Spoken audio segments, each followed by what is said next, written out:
اور وہ چیز بہت زیادہ سوشل میڈیا پہ وائرل ہوئی، سرکولیٹ ہوئی. اس سے جو سوالات کیے گئے تھے اس میں اس کو آپشن دیا گیا تھا کہ اس میں کون پیغمبر نہیں ہے. اس میں 3 پیغمبروں کے نام تھے اور ایک حضرت جبرائیل علیہ السلام کا نام تھا. تو اس بیچارے نے جواب دیا کہ جو اسلامی تعلیم کے بالکل الگ. وہاں سے پتہ یہ چلا کہ اس بچے کو ابھی یہی نہیں معلوم ہے کہ پیغمبر کسے کہتے ہیں.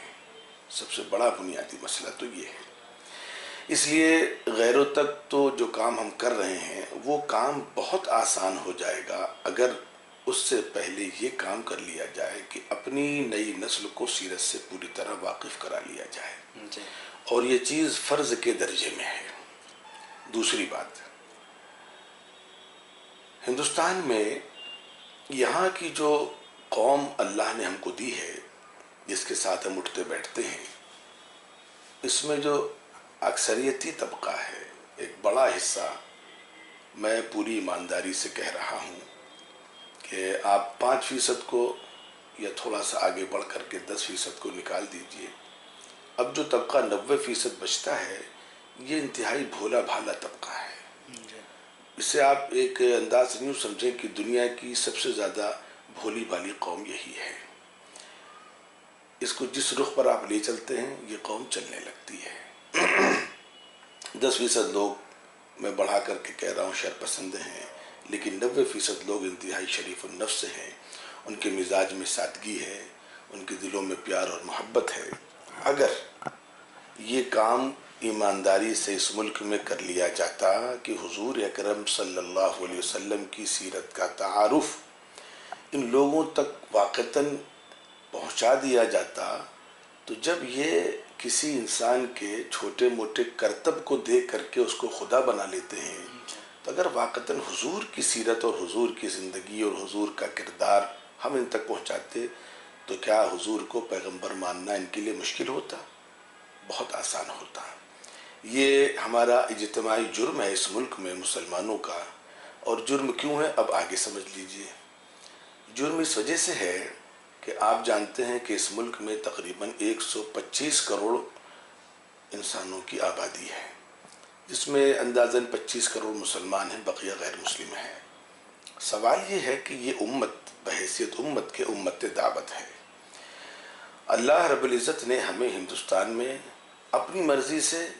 اور اپنی حکمت سے پیدا کیا. مکہ مدینے میں نہیں پیدا کیا.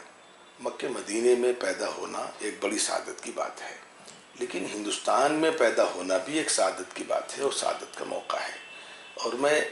اللہ تعالیٰ ایسا کرتے ہیں کہ کسی کو کسی راستے سے، کسی کو کسی راستے سے مقامات دیتے ہیں، جنت دیتے ہیں. مکہ مدینے والوں کو بڑی سعادت ہے کہ حضور کی صحبت میسر ہے، نورانی فضائیں ہیں، نمازوں کے ثواب میں بڑا اضافہ ہے. لیکن ہم لوگوں کو اللہ نے محروم نہیں کہ ہمیں بھی ایک موقع دیا کہ دیکھو تم بھی اگر اللہ کے دربار میں اونچا مقام حاصل کرنا چاہتے ہو تو تمہارے ساتھ جو برادران وطن ہیں ان تک دین کے پیغام کو پہنچاؤ. غالباً میں سمجھتا ہوں کہ اب کوئی پیغمبر آنے والا نہیں ہے، تو یہ ذمہ داری اس امت مسلمہ کی ہے جس کو امت دعوت بھی کہا گیا ہے کہ وہ اس دور میں اپنی برادران وطن تک سیرت کے پیغام کو پہنچائیں. یہی ایک آخری حل ہمارے پاس ہے. اب اس میں شرعی نکتے ہیں، باریکیاں ہیں، میں وہ اس وقت عرض کرنا نہیں چاہتا ہوں. امر بالمعروف اور نہی عن المنکر کا بنیادی حصہ ہے سیرت کا پیغام. امر بالمعروف اور نہی عن المنکر جب تک ہوتا رہے گا اللہ کی رحمتیں نازل ہوتی رہیں گی. معلوم ہوا سیرت کا کام ہم کرتے رہیں گے تو انشاءاللہ اس وقت جو حالات ہیں اس سے ہم محفوظ رہیں گے. مولانا آپ نے بڑی اہم بات کہی کہ جو حالات ہیں اس کا ایک ہی حل ہے، وہ ہے کہ جو ہمارے ساتھ رہنے والے لوگ ہیں ان تک اسلام کا تعارف، اور ظاہر سی بات ہے اسلام کے تعارف میں پیغمبر اسلام صلی اللہ علیہ وسلم کا تعارف شامل ہے، وہ ان تک پہنچایا جائے.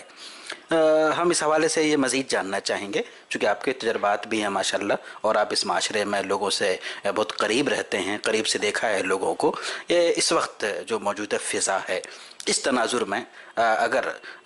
غیر مسلموں تک، برادران وطن تک سیرت کے پیغام کو پہنچانے کی کوشش کی جائے تو اس کی شکلیں کیا کیا ہو سکتی ہیں، خاص طور پہ ہم اس حوالے سے جاننا چاہیں گے کہ جس طرح ہمارے سماج میں بہت سے طبقات ہیں ویسے ان کے یہاں بھی بہت سے طبقات ہیں، تو اس تناظر میں کس طرح مختلف طبقات تک سیرت کے پیغام کو پہنچایا جائے اور سیرت کا تعارف کرایا جائے۔ میں اس میں قرآن مجید کی اس آیت کا حوالہ دوں گا جس میں اللہ رب العزت نے دعوت کے کام کے لیے اولین شرط حکمت کو کہا ہے، ادع الی سبیل ربک بالحکمہ والموعظۃ الحسنہ۔ آگے کی باتیں نہیں کروں گا، کیسے پیغام پہنچایا جائے اس میں حکمت ہمارے لیے سب سے اول ہے، اور سیرت کے پیغام کو پہنچانا ہے سیرت کی روشنی میں۔ یہ بڑا بنیادی مسئلہ ہے، اس میں اپنے طور پر ہم کوئی ترکیب نہ ایجاد کریں، ہم یہ دیکھیں کہ حضور اکرم صلی اللہ علیہ وسلم نے کس طریقے سے پیغام پہنچایا، وہی طریقہ قیامت تک ہمارے لیے مفید ہوگا۔ قرآن و حدیث کی روشنی میں سب سے پہلی چیز تو یہ ہے کہ سب سے پہلی چیز ہماری غلطی ہے اس وقت کہ اگر غیر مسلم بیچارہ ہم سے دور ہوتا ہے یا کسی وجہ سے کسی بہکاوے میں آ کر کے مسلمانوں سے تعصب کرتا ہے، نفرت کرتا ہے، تو ہم بھی اس سے نفرت کرنے لگتے ہیں، یہیں سے رکاوٹیں پیدا ہوتی ہیں۔ وہ نفرت کر رہا ہے، دشمنی رکھ رہا ہے، بغض رکھ رہا ہے، ہم سے تعصب رکھتا ہے، یہ اس کا فعل ہے، لیکن سیرت کا پیغام ہم کو یہ کہتا ہے کہ ہم اس سے نفرت نہیں رکھ سکتے۔ حضور اکرم صلی اللہ علیہ وسلم کی زندگی ہمیں یہ پیغام دیتی ہے کہ آپ برائی سے نفرت کریں لیکن برے انسان سے نفرت نہ کریں۔ چنانچہ دیکھیے سب سے پہلے جب اللہ کے رسول نے پیغام پہنچایا اس کا طریقہ کار کیا رہا ہے۔ 40 سال کی عمر شریف میں جب آپ کو نبوت ملی اور اللہ نے حکم دیا کہ بھئی پیغام پہنچاؤ، تو اس کے لیے پورا واقعہ جو روایات سے ہم تک ہمارے مصنفین اور سیرت نگاروں نے پہنچایا ہے وہ یوں ہے کہ حضور اکرم صلی اللہ علیہ وسلم نے مکے کے شرفاء کو، اکابرین کو، سرداروں کو اور تمام قسم کے ذمہ دار لوگوں کو جمع کیا، ان کو دعوت کھلائی، اور اس کے بعد پھر پورا واقعہ ہے پہاڑ پر وغیرہ وغیرہ ساری چیزیں۔ خلاصہ اس وقت یہ ہے کہ جب آپ نے سب سے پہلے دعوت پیش کری کہ میں اللہ کا پیغمبر ہوں، اللہ کا رسول ہوں وغیرہ وغیرہ، تو اس وقت ان لوگوں نے معجزات یا معجزے کا مطالبہ کیا کہ آپ اگر پیغمبر ہیں تو اس کی سند کیا ہے، اس کا ثبوت کیا ہے، کوئی معجزہ آپ کے ساتھ تو آیا نہیں۔ تو یہ چیز قابل فکر ہے کہ اس وقت حضور اکرم صلی اللہ علیہ وسلم نے کون سا معجزہ پیش کیا۔ اگر کسی کے ذہن میں یہ ہے کہ اس وقت آپ نے سفر معراج کا واقعہ پیش کیا ہے یا چاند کے 2 ٹکڑے ہوئے ہیں، یہ تو چیزیں بہت بات کی ہیں۔ ابھی تو قرآن کی چند آیتوں کا نزول ہوا ہے، پورا قرآن بھی نازل نہیں ہوا ہے، اور جتنے معجزات ہیں ابھی تو کوئی معجزہ رونما ہی نہیں ہوا ہے۔ لیکن آپ نے سب سے بڑا معجزہ جو پیش کیا ہے اس وقت، اس کو قرآن نے محفوظ کیا ہے۔ ان لوگوں نے جب سوال کیا تو آپ نے کہا لبثت فیکم عمرا من قبلہ افلا تعقلون، میری زندگی ہی میرا معجزہ ہے، میری جوانی، میرا بچپن، میرے معاملات، میرا پڑوس، میری صداقت، میری دیانت، میری امانت، میرا کردار، یہی میرا معجزہ ہے۔ تو ان حالات میں سب سے بنیادی کام یہ ہے کہ امت مسلمہ عملی طور پر حضور اکرم صلی اللہ علیہ وسلم کی سیرت کو پیش کرے۔ قولی طور پر آپ بہت پیش کر چکے، تقریریں آپ نے بہت کر لیں، لیکن سچی بات یہ ہے کہ عملی طور پر امت مسلمہ نے وہ کردار پیش نہیں کیا ہے۔ تو پہلی چیز تو یہ ہے کہ دعوت کے کام کو کرنے کا سب سے بڑا اور سب سے اہم اور سب سے اولین طریقہ یہ ہے کہ عملی طور پر ہر شخص دعوت دے، تقریر بالکل نہ کرے۔ اب دعوت دینا، سیرت کا دوسرا طریقہ دیکھیے، سیرت سے ہی سیرت کے پیغام کو پہنچانے کے طریقے ہم کو تلاش کرنے ہیں۔ دوسرا طریقہ کیا ہے؟ دوسرا طریقہ میرے عزیزو اس وقت یہ ہے کہ حضور اکرم صلی اللہ علیہ وسلم نے جو دعوت کا پیغام سنایا ہے، پہنچایا ہے، اس میں آپ دیکھیے کہ وہ ایک بڑھیا ہے، وہ پورا واقعہ مشہور ہے۔ آپ نے اس کی گٹھری اٹھائی اور راستے بھر وہ آپ کو برا بھلا کہتے ہوئے چل رہی ہے، لیکن آپ اس کی پھر بھی خدمت کر رہے ہیں۔ چنانچہ اس وقت خدمت انسانی کا جو کام ہم نے فراموش کر دیا ہے اس کو کرنے کی ضرورت ہے۔ مثال کے طور پر کسی علاقے میں ایک ڈاکٹر ہے، وہ مسلمان ہو، وہ اپنی کلینک سے بیٹھ کر کے، اپنے مکتب سے بیٹھ کر کے اپنا شرعی اور اسلامی اعتبار سے طبی تو طریقہ ہے، اس کا جو سنت، اس کا سنت نبوی کا جو طریقہ ہے اس طریقے پر صرف اپنی وہاں پر ڈاکٹری کرتا رہے، انشاءاللہ دعوت کا کام ہوتا رہے گا۔ میں ایک چھوٹا سا آپ کو واقعہ سناؤں کہ ایک شخص انتہائی غریب وہ ایک ڈاکٹر کے پاس آتا ہے علاج کرانے کے لیے، پتہ چلتا ہے کہ بیماری بہت نازک ہے، وہ پیر پکڑ کر کے رونے لگتا ہے۔ مسلمان ڈاکٹر سے کہا دیکھو ہمارے یہاں پیر پکڑنا منع ہے، ہم سب انسان برابر ہیں۔ اس شخص کو بٹھایا، بتاؤ پریشانی کیا ہے؟ اس نے کہا صاحب میرے پاس پیسے نہیں ہیں۔ اب غیر مسلم تھا وہ۔ اس ڈاکٹر نے کہا ٹھیک ہے جاؤ، تمہارا علاج جب تک بچہ ٹھیک نہ ہو جائے ہمارے یہاں سے مفت میں ہوگا۔ مسلمان ڈاکٹر تھا۔ وہ غریب انسان بیچارہ چلا جاتا ہے، وہاں سے علاج ہوتا رہا تقریباً 1 سال کا عرصہ گزر گیا۔ 1 سال کے عرصے کے بعد جب وہ آتا ہے ڈاکٹر صاحب سے پورا بل مانگتا ہے، ڈاکٹر صاحب نے منع کر دیا کہ بھئی میں نے بل رکھا ہی نہیں تمہارا، میں نے پہلے ہی کہہ دیا تھا۔ تو وہ اس چیز کے ذریعے سے اتنا متاثر ہوتا ہے وہ کہ وہ پورے علاقے میں اس ڈاکٹر کے کردار کو اس انداز سے پہنچاتا ہے کہ گویا کہ وہ ڈاکٹر نہیں بلکہ بھگوان ہے۔ تو اس وقت دوسرا جو میں کہنا چاہوں گا خدمت انسانی کا طریقہ، کہ ہندوستان کی بات میں کر رہا ہوں، ہندوستان میں ہر شخص پریشان ہے۔ لوگ ڈاکٹر سے پریشان ہیں، لوگ اپنے وکیل سے پریشان ہیں، لوگ معاملات میں پریشان ہیں، لیکن مسلمان اگر ایک وکیل ہے، مسلمان اگر ایک ڈاکٹر ہے، مسلمان اگر ایک تاجر ہے، مسلمان اگر ایک افسر ہے، مسلمان اگر ایک ملازم ہے، وہ وہاں پر عملی طور پر سیرت کے کردار کو پیش کرے، ان کے ساتھ انسانی جذبہ اور حضور اکرم صلی اللہ علیہ وسلم کی جو ہدایات ہیں ان کو سامنے رکھ کر کے انشاءاللہ العزیز آپ یقین جانیے کہ دشمن غلام بن جائے گا۔ دشمن کو غلام بنانے کا طریقہ یہی ہے کہ آپ اس کو اخلاق کے ذریعے سے، خدمت کے ذریعے سے اپنا گرویدہ بنائیں۔ لیکن آگے میں مزید 2-3 تجربات آپ کے سامنے رکھنا چاہوں گا، جیسے کہ ہمارے منور بھائی نے فرمایا کہ طبقات الگ الگ ہیں، ہر طبقے کے لیے الگ نظام ہونا چاہیے۔ جیسے ابھی یورپ وغیرہ میں 2-3 کام بہت اچھے وہاں کے لوگوں نے کیے، میں چاہوں گا کہ وہ کام یہاں بھی اگر ہو جائیں۔ جیسے نمبر 1، بعض علاقوں میں وہاں پر انہوں نے مسجدوں میں لیکچرز کا انتظام کیا اور اس کا ایک عنوان دیا وزٹ مائی ماسک۔ تو اس پر ماشاءاللہ ایک اچھی تحریک چلی وہاں پر، ایک اچھی کمپین چلی وہاں پر، اور لوگوں نے مسجدوں میں جا کر کے وہاں ان سے سوالات کیے، اپنے جو اعتراضات تھے، کچھ شکوک و شبہات تھے، وہ وہاں ان کو تسلی بخش جواب دیے گئے۔ تو یہ کام ہندوستان میں مسلمانوں کو کرنا چاہیے۔ نمبر 2، بعض علاقوں میں سڑک کے کنارے اونچی اونچی عمارتوں میں یا نگر نگم کی جو سڑک کے بیچ میں ہورڈنگز ہوتی ہیں، وہاں پر ان لوگوں نے ایک نظام یہ بنایا کہ حضور اکرم صلی اللہ علیہ وسلم کے تعارفی انداز سے کرایا کہ آپ کی جو مشہور ہدایات ہیں اور انسانیت کے ناطے سے آپ کی جو تعلیمات ہیں ان کے چھوٹے چھوٹے کوٹیشنز وہاں پر لکھے۔ جیسے کہ ایک علاقے کا بڑا مشہور نظام تھا، بہت بڑے سائز میں انہوں نے لکھا پروفٹ آف پیس، بس صرف اتنا لکھا اور نیچے محمد صلی اللہ علیہ وسلم لکھ دیا۔ پھر نیچے کچھ کانٹیکٹ نمبر دے دیے گئے۔ اب لوگ آ رہے ہیں جا رہے ہیں، آ رہے ہیں جا رہے ہیں، نظر پڑ رہی ہے، دیکھ رہے ہیں، تو نیچے کانٹیکٹ نمبر دیے گئے تھے۔ بہت سے لوگوں نے رابطے کیے، کتابیں منگائیں، اور اللہ کا شکر اس کے ذریعے سے ایک اچھا پیغام پہنچا۔ ایک اور تجربہ جرمنی کا ہے جو بہت اچھا تجربہ ہے۔ میں یہاں پر جو NGOs ہیں، مسلم تحریکیں ہیں، میں ان سے کہنا چاہوں گا اور منور بھائی کے ذریعے سے دوسرے لوگوں تک بھی پہنچانا چاہوں گا، وہ یہ کہ جرمنی میں وہاں کسی مسلم تنظیم نے صرف یہ کیا تھا کہ کالجز میں،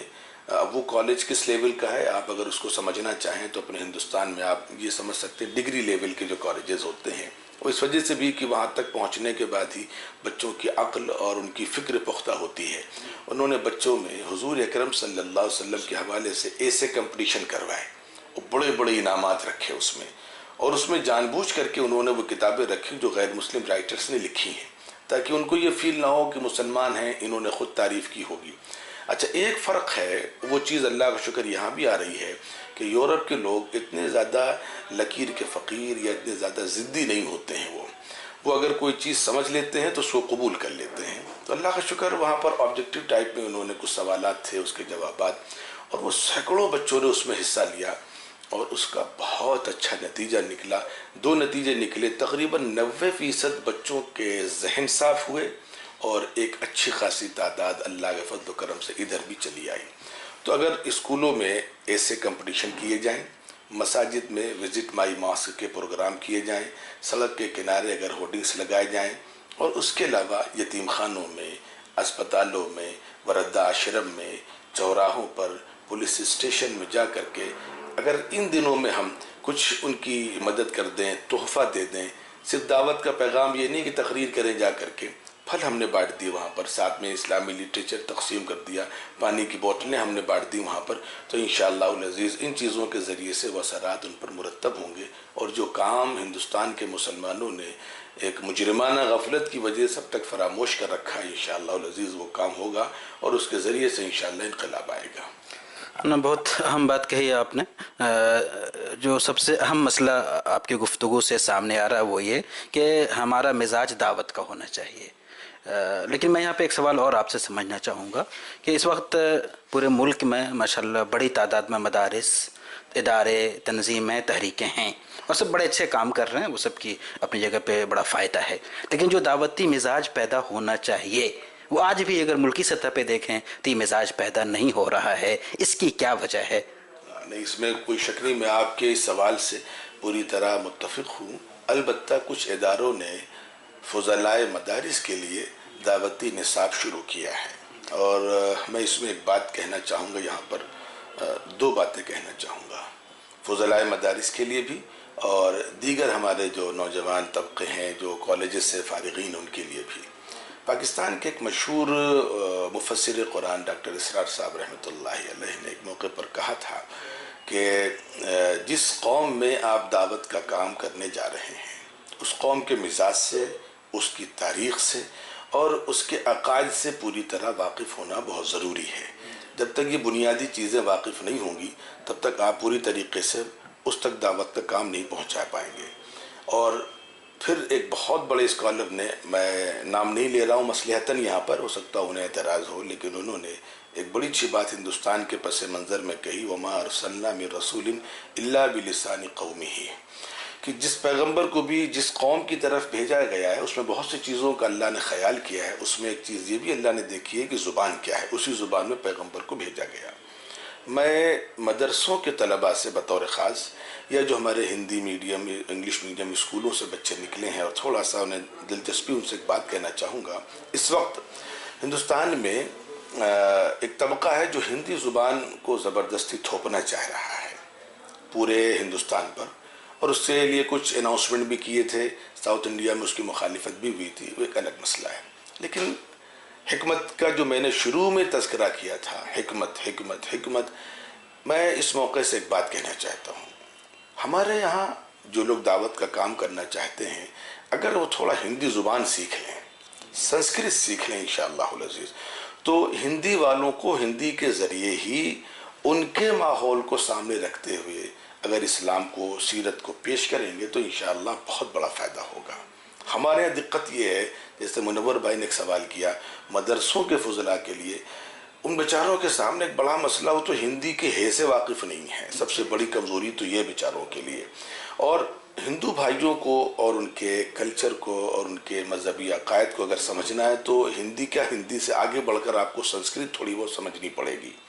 اگر یہ کام کسی حد تک بعض اداروں نے اپنے ہاں شروع کیا ہے، لیکن اگر اس کو بڑے پیمانے پر شروع کیا جائے اور اس میں مدرسوں کے علاوہ، میں جہاں تک سمجھتا ہوں کہ مدرسوں کے مقابلے میں اس میں ہمارے مسلم بچے، وہ جو غیر مدرسوں سے علاوہ جو تعلیم حاصل کر رہے ہیں کالجز میں، وہ زیادہ مفید ہو سکتے ہیں۔ اس کی بنیادی وجہ یہ ہے کہ ہمارا غیر مسلموں سے رابطہ اتنا زیادہ نہیں ہو پاتا جتنا ان کا ہوتا ہے۔ کالج میں پڑھ رہے ہیں، نوکری کر رہے ہیں، سفر کر رہے ہیں، کاروبار کر رہے ہیں، ہماری زندگی تو مسجد مدرسے تک محدود ہے، وہ غیر مسلم بیچارہ نہیں پہنچ پاتا ہے۔ تو اگر یہ کوشش کی جائے کہ ان بچوں کو تھوڑا سا ان کی حوصلہ افزائی کی جائے، ذہنی طور پر ان کو تیار کیا جائے اور ایک مخصوص سلیبس اس کے لیے تیار کر لیا جائے، 2 مہینے، 6 مہینے، سال بھر کا ان کو پڑھا دیا جائے، تو انشاءاللہ العزیز بہت فائدہ ہوگا۔ بہت بہت شکریہ، جزاک اللہ۔ ناظرین، جیسا کہ آپ نے سنا کہ اس وقت کی ایک اہم ضرورت یہ ہے کہ ہم سیرت کا تعارف اپنے ان بھائیوں سے کرائیں جن کے ساتھ ہم رہتے ہیں، اور جو ہمارے مسائل ہیں انشاءاللہ ان مسائل کا حل اسی بات میں پوشیدہ ہے کہ ہم ان تک سیرت کا پیغام اور اسلام کا پیغام اور اسلام کا تعارف کرا پاتے ہیں یا نہیں کرا پاتے ہیں۔ مولانا نے بہت ہی اہم گوشوں کی طرف توجہ دلائی ہے۔ ہم سب کی ذمہ داری ہے کہ یوں تو پورے سال ہماری یہ سرگرمی جاری رہنی چاہیے، لیکن خاص طور پہ جب ہم بہت سے کام کرتے ہیں اس مہینے میں، تو ہمیں ایک کام یہ بھی کرنا چاہیے کہ ہم اس کے لیے سوچیں کہ ہم نے غیر مسلموں تک، اپنے ان بھائیوں تک سیرت کا پیغام پہنچایا نہیں پہنچایا، ان تک سیرت کا تعارف ہوا یا نہیں ہوا، اور اس حوالے سے جو ہماری ذمہ داری ہے اس کو ہم ادا کرنے کی کوشش کریں۔